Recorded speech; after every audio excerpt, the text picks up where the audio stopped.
Moi, je suis né aux États-Unis, je suis né à New York. Mes parents font partie de cette vague de Bretons qui est partie de Centre-Bretagne dans les années 50 et 60.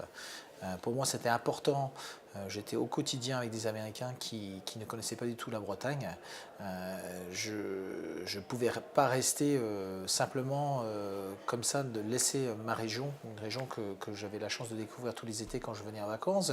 Je trouvais tellement de choses extraordinaires en Bretagne que je voulais les partager. Je le faisais très naturellement. Mon premier job sorti d'université, c'était à la Société Générale à New York. J'ai longuement travaillé dans la finance et je travaille dans le domaine de l'entreprise. Je travaille pour une start-up bretonne actuellement qui s'appelle Klaxoon.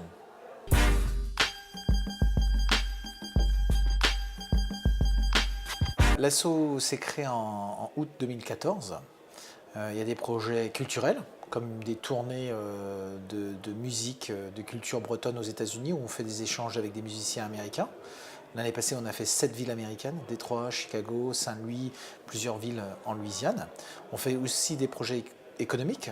On a créé un concours start-up, permettre à des jeunes entreprises bretonnes de participer à un accélérateur d'une semaine où ils sont mis en bonnes conditions, rencontrer des investisseurs, comprendre mieux comment il fonctionne le marché américain pour faire du business, rencontrer des avocats pour les aider sur des aspects parfois un peu compliqués, tout ça sur une semaine.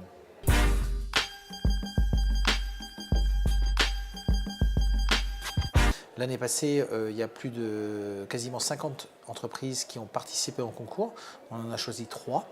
On organise un concours cette année et